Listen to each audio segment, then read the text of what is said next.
All right. What's going on, guys? It is Saturday morning for some of you, and it's Saturday at noon for others. Just want to hop on here and talk some real estate for a little bit. If you are just hopping on, I highly recommend you jump over to mariodattilo.tv and you can chat with me live. You can ask some questions. I want to talk about whatever you guys want to talk about. So, just drop it in the chat. All right, so let's talk today about the real estate market and investing in today's market. We've got kind of some unique things going on in the marketplace that we can be either taking advantage of or can take advantage of us. Hey guys, if you're just hopping on, jump over to mariodattilo.tv and drop your questions or maybe something that you want to talk about, a topic over in the chat. And I cannot see it unless you're doing it from mariodattilo.tv. It's my YouTube channel and it is free. So don't think that I'm trying to charge you to go someplace or register someplace. Just you can hit subscribe on that and then you'll get notified every time I do this again. I am streaming live on Facebook, YouTube, Instagram, and LinkedIn. So, all right. So let's see here. We've got people checking in from a bunch of spots. What's up, guys? How you doing? What's up, Instagram folks? All right, so we're going to talk about investing in today's market and taking advantage of the situation and not letting the situation take advantage of us and not making mistakes. There's a lot of opportunity, but there's also a lot of opportunity to make mistakes and lose a lot of money too, just because things are changing. Whenever things are changing, if you're not up to speed on what's happening, you can get hurt.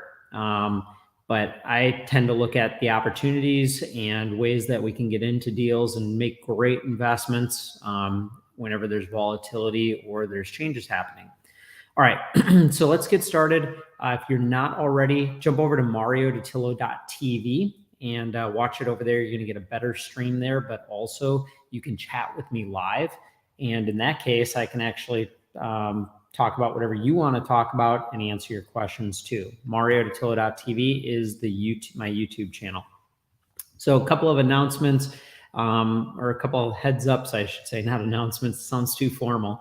I have a podcast that launches June 15th. That is the drop dead date for launching. And I've been doing a bunch of great interviews with just really awesome top performing investors and business people that I know you're going to get a ton of value out of. I know I've been learning a ton. It's cool because when I do those interviews, I'm actually sitting there taking notes myself, and I leave with a ton of value too. And so what I wanted to do with that podcast is I've got a lot of friends outside of the mobile home park industry that I just haven't found a way to bring them into what I'm doing and find a way to introduce them to everybody. And so the podcast is really the way to do that. I'm able to bring in just top performing apartment folks, self-storage guys, obviously mobile home park people, because that's the industry I'm in.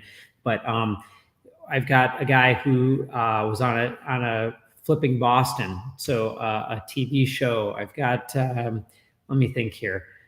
Got just some really, just interviewed the past CEO of Keller Williams, which is one of the largest real estate brokerages in the world. I've got just some really good interviews that are already scheduled and are already done, I should say. And these are just really good people that I know you're going to learn a ton from. So jump over to mariodattilo.tv if you're not there already and drop your comments or questions in the chat there. It's free and I'll be able to see them live. We can talk about whatever you guys want to talk about. I do have a couple of really important topics that I want to talk about here in just a couple of minutes. So make sure to stick around. We got people chiming in from all the different platforms. So yeah, check out that podcast, Mario Dattilo Show. It is going to be launching June 15th. Awesome guests on that. You're going to learn a ton. And then also I've got a course that relaunches in August 1st. It's the MHP Tribe course. And we're just taking it to a whole nother level. We have it out right now, but we're revamping it. We're doing it all over. And it's going to be hands-on all the way through doing your first deal. It's going to be really good. It's going to help people who want to invest in mobile home parks be able to do that. So that's August 1st. So June 15th podcast, and MHP Tribe relaunch of a course August 1st. So let's get into this a little bit. If you guys haven't already, jump over to Dattilo.tv. Oh, we got some people chiming in. What's up, Norman? Good to see you. And make sure if you got some things, Norman, you want to talk about, drop it in the chat. Happy to talk about it, comment on it, or if you got any questions, bring it up, because that's what this is for. Hey guys, jump over to Dattilo.tv like Norman is and chat with me live, and I'll be able to talk about whatever you want to talk about or answer any questions.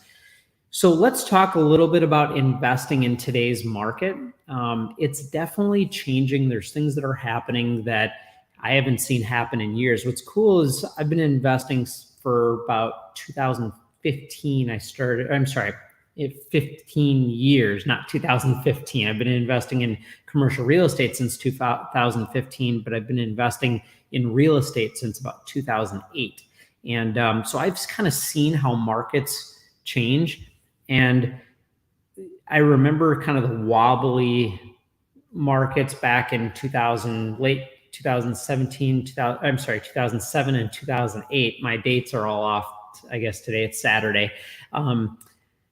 Yeah, I mean, I saw the markets shift and I saw them tank, and then I saw them go back up again. And now we're going to see things maybe shift again. And so it's cyclical. Every market is cyclical, and it's important to recognize that. And there's opportunity at the top. There's opportunity at the bottom.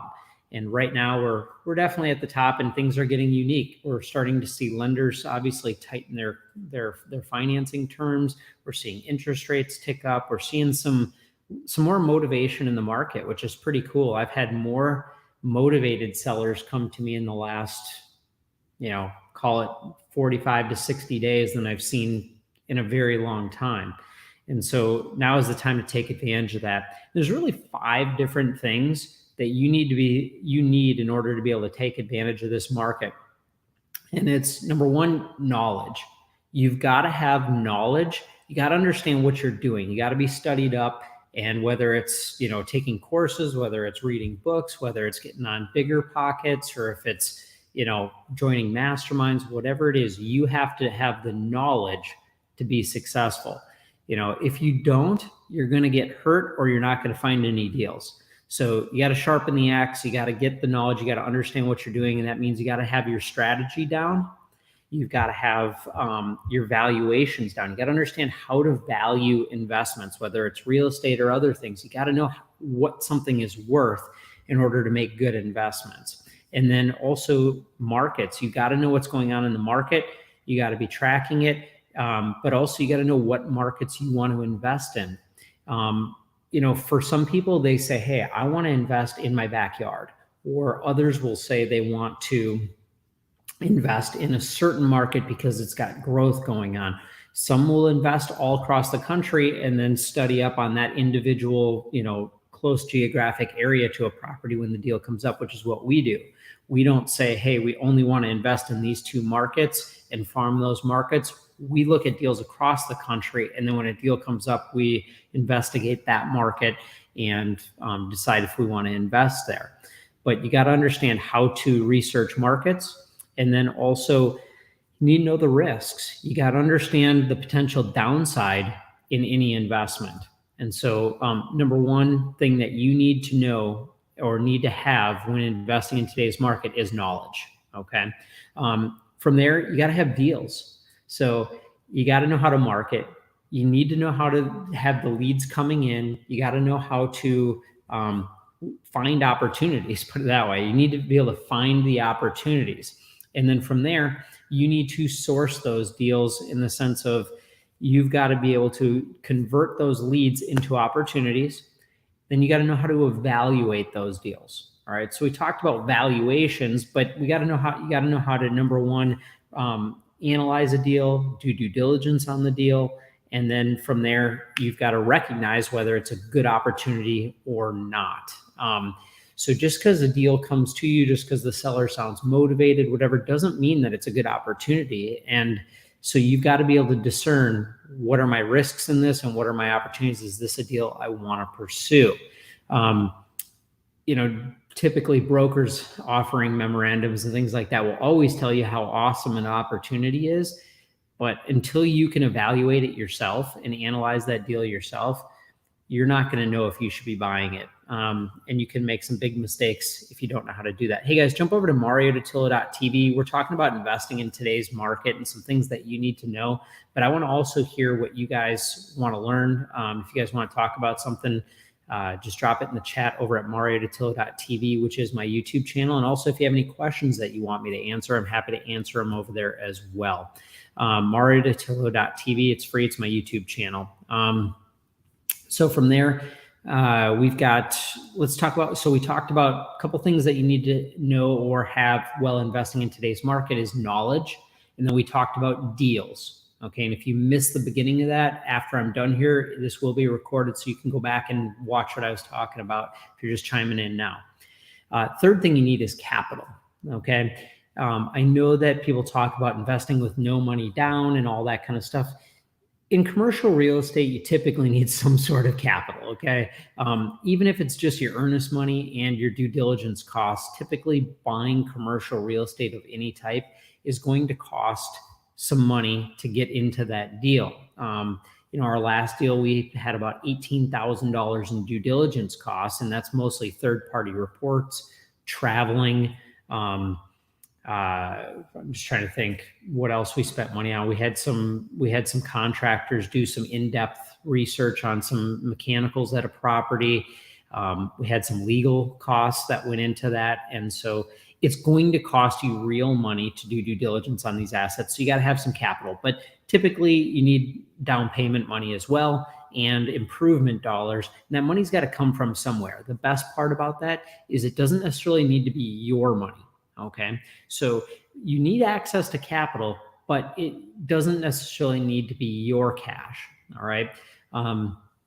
So basically, you need to know how to source equity and debt. Equity is your down payment capital, is your actual cash, and then debt is your bank financing. So you need to know how to source both of those types of capital. And whether it's your money or somebody else's money, meaning you're going to raise capital from somebody else, you got to know how to do that.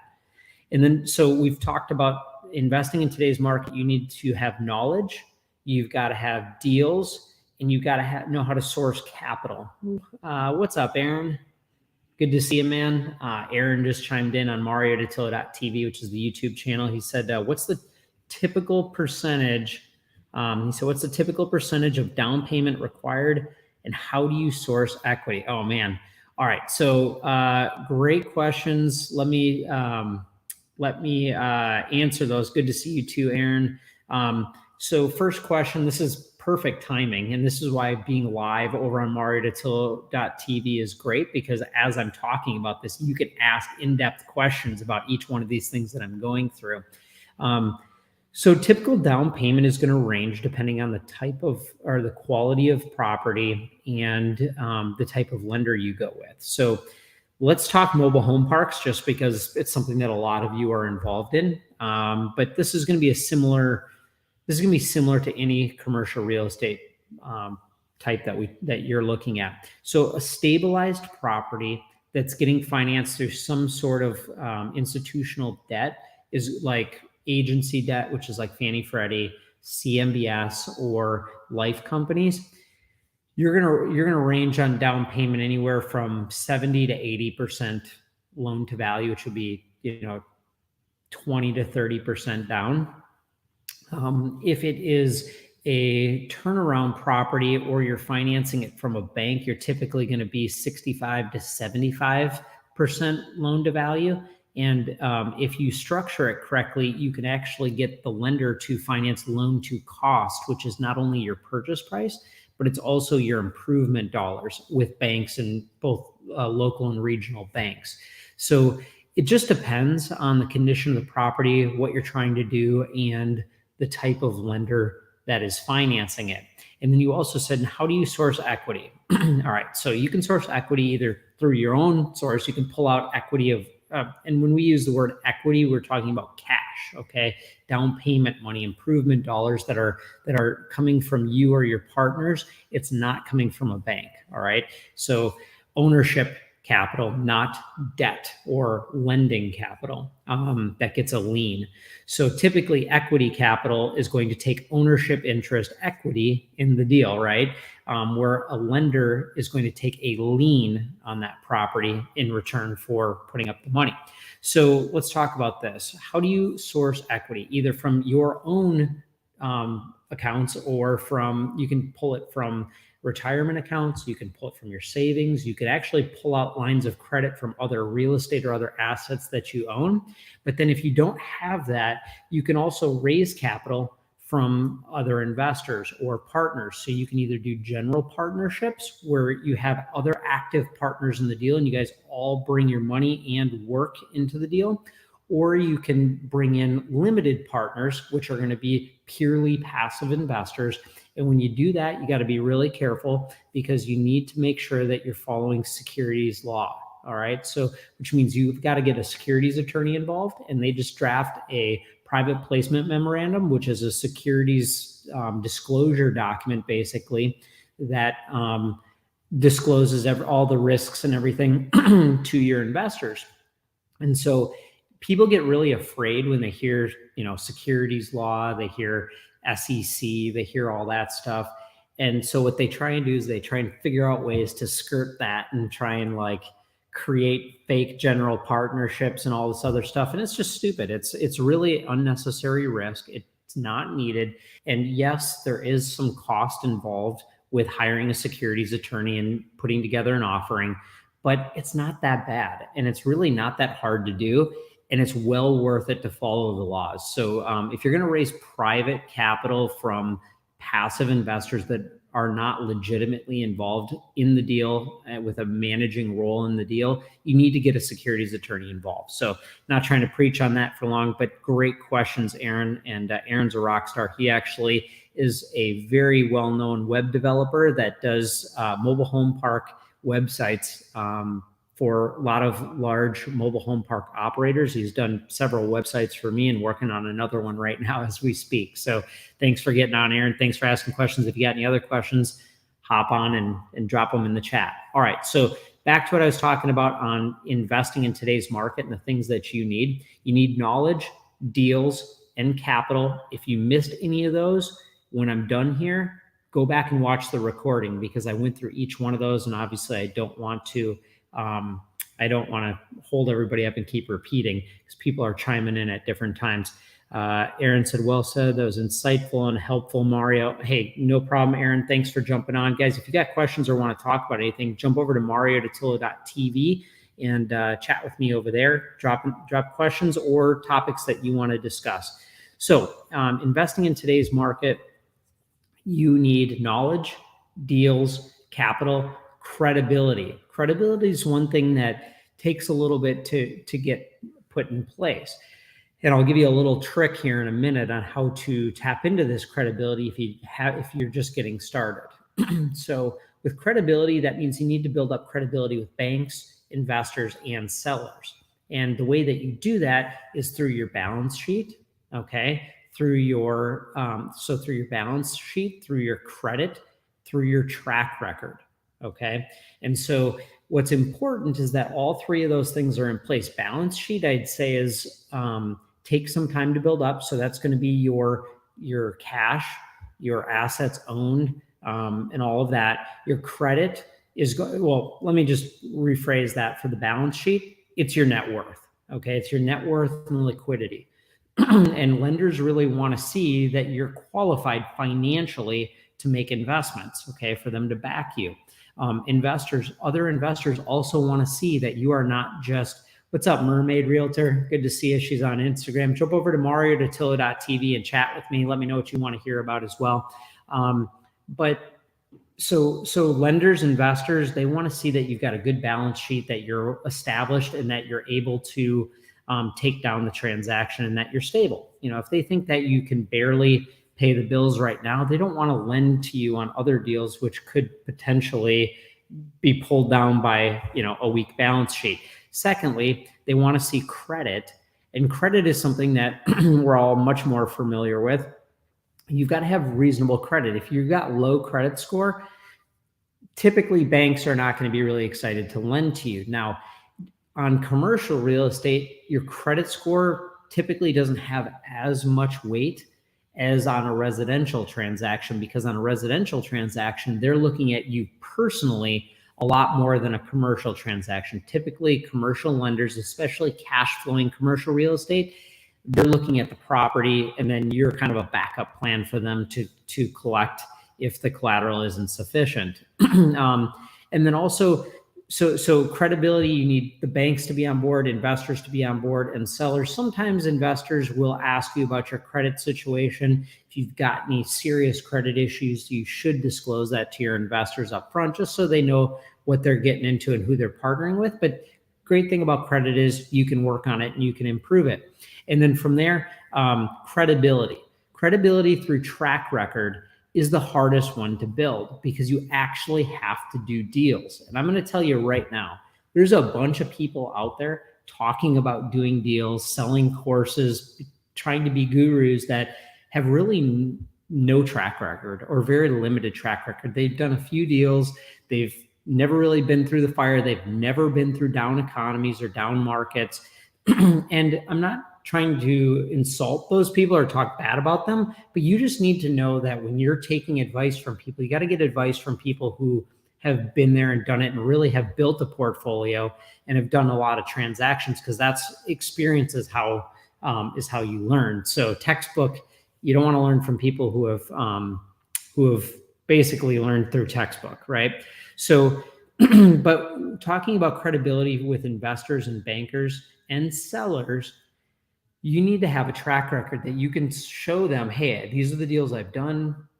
This is how those deals have performed, and be able to show that you know what the heck you're doing. What's interesting about commercial real estate is that the lenders want to see what's called a resume. And we all think resume from, the job market, but really lenders want to see a resume of what your track record looks like in the investment world and business world when they lend to you as well.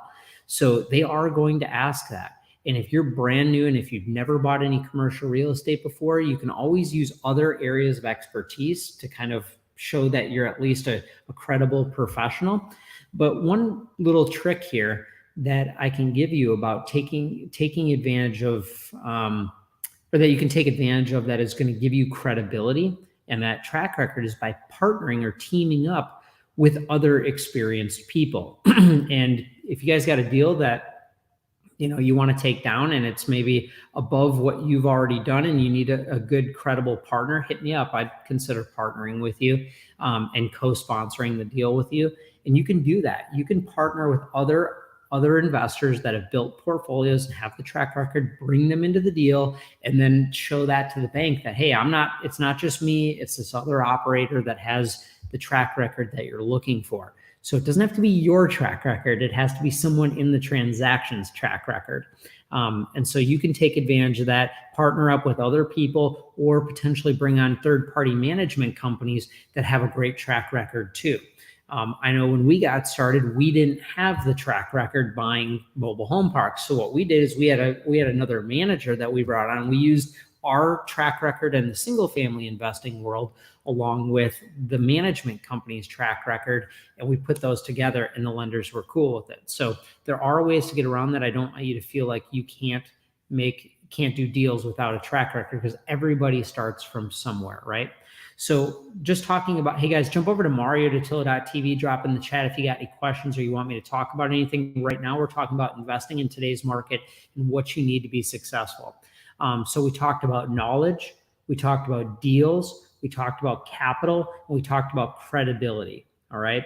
So if you missed any of that, you can watch the recording as soon as I'm done. You'll be able to see it on all the platforms as well. The last one that I want to talk about is execution.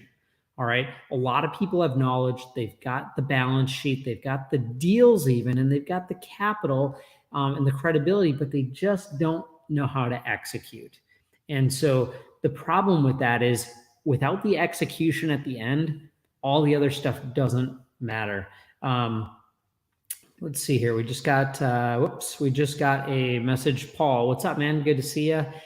Thanks for doing these videos, Mario. As always, great info. Thank you, Paul.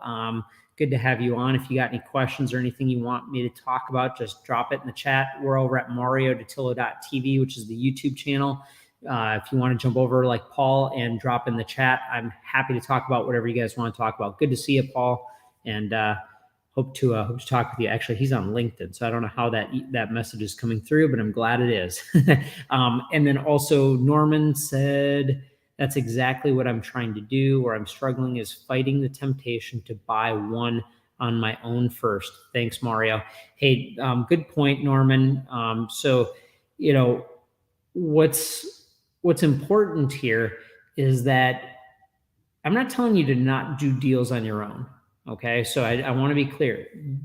You can do a deal on your own. It's just sometimes at the size and scale that maybe your first deal that you come across, you might need a partner to come on. And then Norman said, building a board of credible advisors on a founder's equity basis.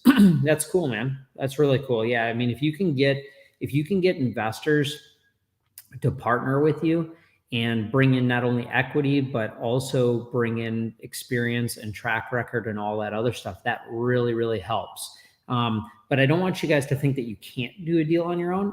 But one thing that I've learned is that you don't know what that first deal is going to look like. You don't know if it's going to be a small deal or a large deal. You might be looking for deals that are, on the smaller side because you think that's what you can take down. And then all of a sudden this larger deal comes across your desk and you're like, oh crap, this is an awesome deal, but I don't have all the capital, the track record, the credit, whatever it is to take it down.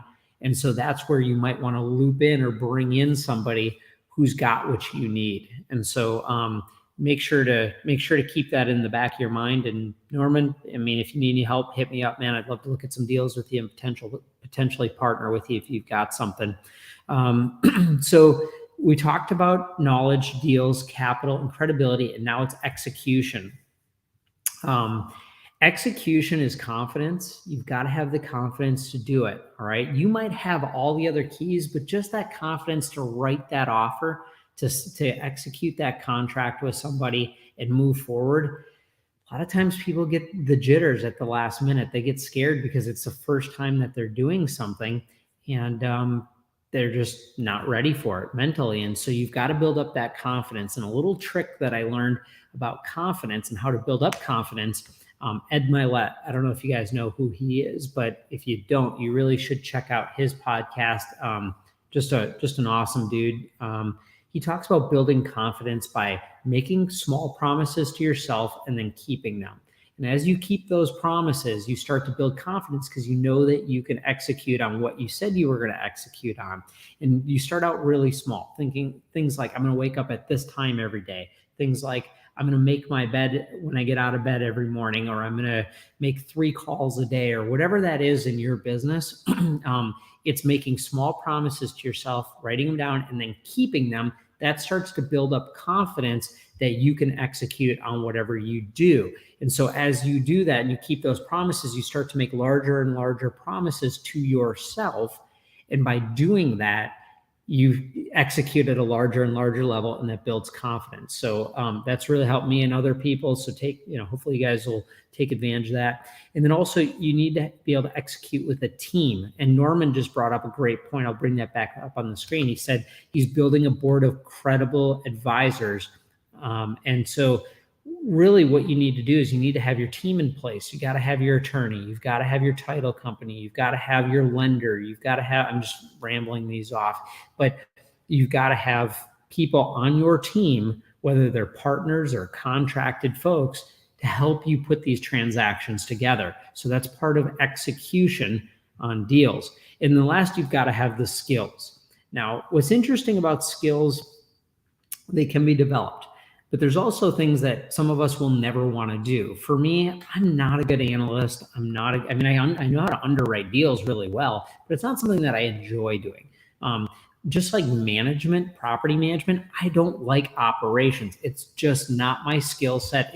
I can do it, but I get burnt out pretty fast. And so it's important that people on your team have the skills that are needed for a transaction. So if you're a deal person, if you like to source and negotiate deals and do the marketing side, then you need somebody on your team that knows how to actually operate those assets once you own them. Or if you're not good at analyzing, you need somebody who can do that thorough analysis on a deal to make sure that you're not missing anything. So when I say skills in the portion of execution, it doesn't mean you need all the skills, but someone on your team does. And there's different ways to structure that. So hey guys, if you're jumping on Dattilo.tv, you can chat with me. I'm going to just be on for a few more minutes. So if you got anything you want me to talk about, or you got any questions you want answered, drop them in the chat over there and I will answer them for you live here in this discussion. So we're talking about investing in today's market and how to take advantage of it. We talked about knowledge. You got to have knowledge. You got to have deals. You got to have capital. You got to have credibility, and you got to be able to execute. If you've got all of those, you're going to be able to close deals and take advantage of this market. If you don't, if you're missing any of that, hold on, I think we got a little bit of a feed issue. Then if you're missing any of that, then you need somebody on your team to do it, or you need to learn how to execute or do that. What's up, Jeff? So, hey guys, Jeff just chimed in from YouTube. And is this your dog or is this you? Jeff called me the other day and said, hey man, you're probably getting a ton of views right now because my dog has been watching your YouTube channel while we're gone. And I said, well, why isn't he commenting or liking or subscribing? That's what's driving me nuts. So what's up, Jeff? Jeff is actually the one of the two founders and operators of the Southwest Florida Real Estate Investment Association. You guys hear me tell the story about how he hit me up and said one day at one of the events, he goes, this is actually really good. Jeff, I'll get to your question eventually, but he said to me, he goes, Mario, how many of the most successful real estate investors that you know flip homes versus buy and hold? And I had to think about that a little bit. And I went, man, all the wealthiest real estate investors I know are actually long-term buy and hold investors. They're not flipping homes. And so nothing wrong with flipping, but he opened up my eyes. He got me to kind of change my view of things. So thank you, Jeff. I tell that story all the time because it was one of those pivotal moments in my investing career that made me think differently about investing. So jumping back to his question, Jeff asked, is the market crashing? So which market? Number one, single family. I'm not in tune with that enough to give any advice. You'd be much better off giving advice on that. But the commercial real estate market isn't necessarily crashing, but there's definitely some potential headwinds. And a lot of it comes from lending and the fact that people have been very aggressive in how they've been buying assets. They've been overpaying for assets a lot.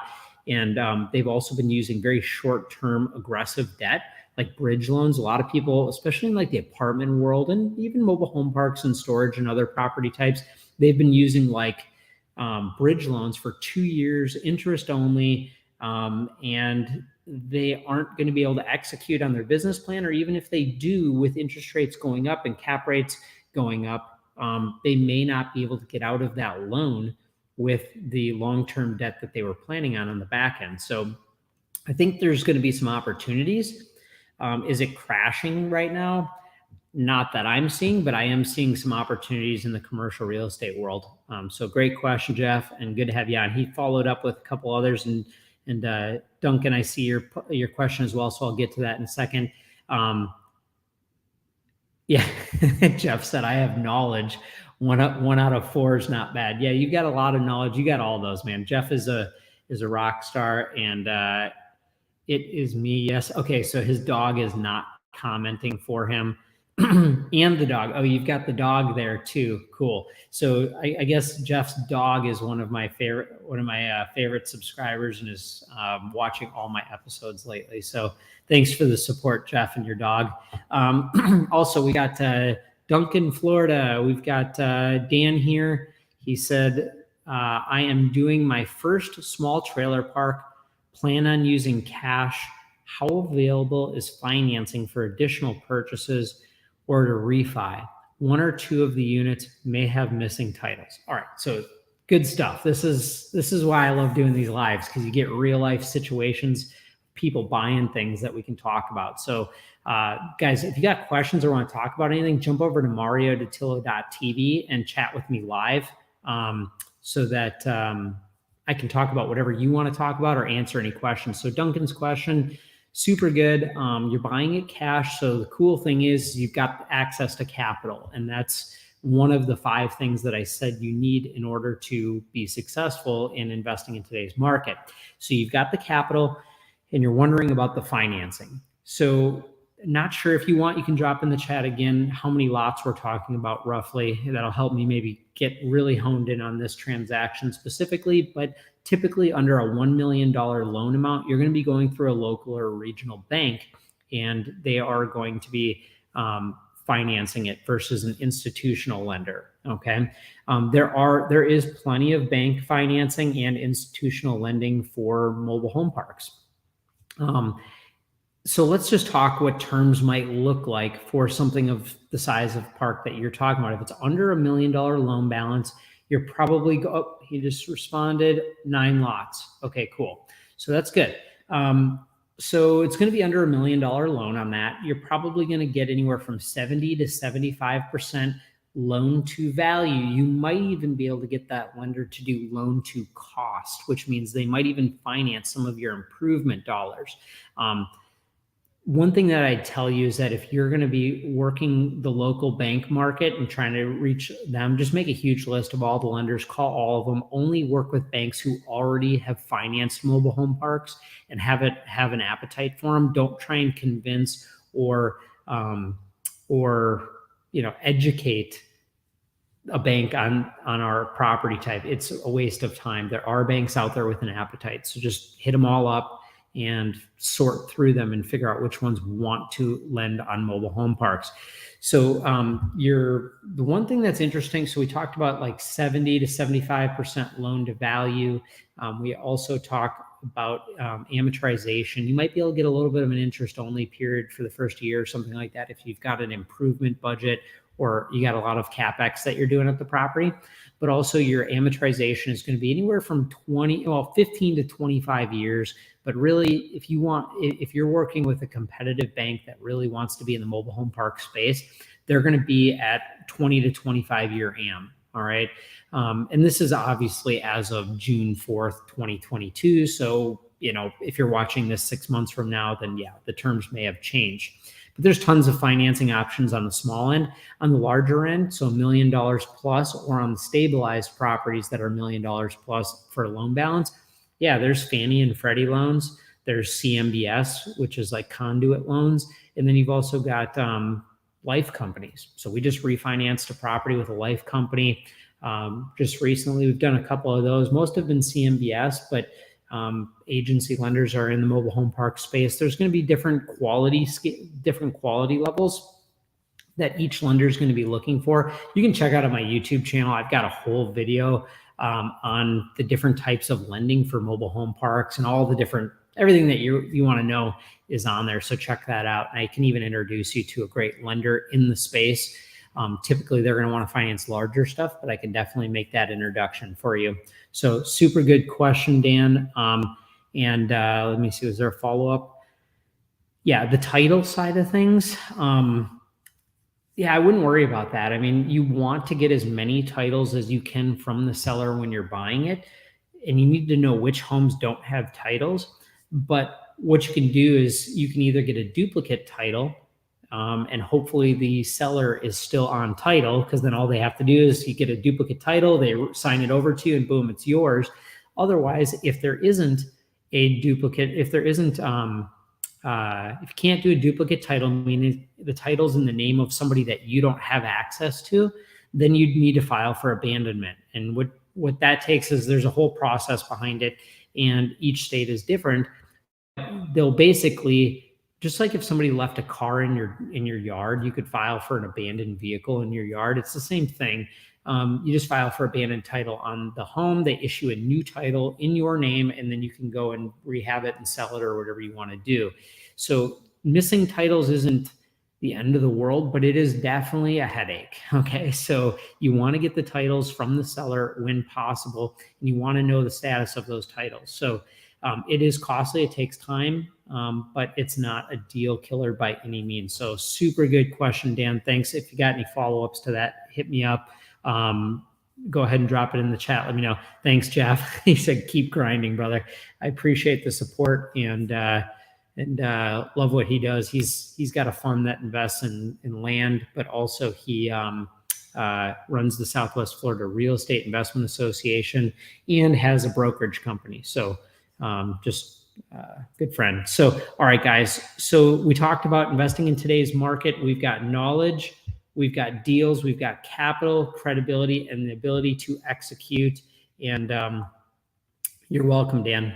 Glad to have you on. If you got anything else you want to talk about, drop it in the chat. All right. So you need to be able to recognize opportunities, and you got to recognize bad deals too, because everybody is pushing their stuff. I mean, think about it. Whether you're buying a watch, a car, whatever it is, somebody's always selling. And so you got to recognize, is this good value or not? Otherwise, in this market, you can make some pretty big mistakes, especially if we do see, the market shift even more aggressively, and we do see a crash, then you don't want to be the guy who overpaid at the high point of the market. Okay. I would also recommend that people focus on buying cash flowing real estate right now. Speculation, buying things that don't cash flow is risky, because if the market tanks, which it very well could, you're going to be in that investment for quite some time. And you don't want to buy things that you have to personally be floating the expenses every year out of your own pocket. That's how people got hurt in the last downturn. People are speculating. They're buying single family homes. They're buying all this stuff just because they thought it was going to keep going up. And what happened is it didn't. It tanked and the market went down, and they were stuck holding these assets they were writing a check for every month. And you can only do that for so long until they just walked. And so if they were buying cash flowing assets that paid them to own it, they probably would have come out okay, because the market has went up even higher than the peak last time. So you see how buying things that pay you to own it is a much safer route to go. So avoid speculation whenever possible. And we talked about financing already, so I won't talk about that much here. I had that on my list of things that you guys might want to know, but you got to know what the financing terms are going to look like. Talk to your lender early on in the transaction. If you're looking at a deal and you don't know what those terms should look like, talk to the lender, feel them out, say, what would terms look like? Is this something that you could get financed very early on? So your underwriting and your analysis includes realistic lending terms, because it's changing, very rapidly. Because the lending terms are changing very rapidly, I'll repeat that, you got to be in tune with what's going on. So be communicating with your lender a lot. And so from there, guys, I want to wrap up. But if you guys got a deal that you want to partner on, hit me up. I mean, I'm buying parks, 50 or more occupied lots. If it's a little bit smaller, but with high lot rents, I'd consider it. But just connect with me on any of the socials. Let me know what you got going on. And I'd be interested in partnering with people. We're working on acquiring a lot of communities this year, and so deal flow is important. And one of the ways that I do deals is partnering with people. Last thing, just want to mention, I've got the podcast launches June 15th, Mario Dattilo Show. So make sure to tune into that. It is going to be awesome, and it's not just mobile home parks. We're talking about all kinds of real estate investing along with entrepreneurship. So I've had some serious heavy hitters already be interviewed. I'm really excited for these to roll out. And so very excited about that. And then also MHP Tribe, which is our mobile home park investing community, is launching a new course starting August 1st. So make sure to plug into that if you want to be in the mobile home park investing space. What's up, Dustin? Good to see you, man. He's chimed in on Instagram. So connect with me, guys. MarioDattilo.tv is my YouTube channel. Subscribe to that, and you will be notified every time I go live again. And it's, of course, free. And look forward to doing some more deals with you guys. And guys, have an awesome weekend. Talk to you soon.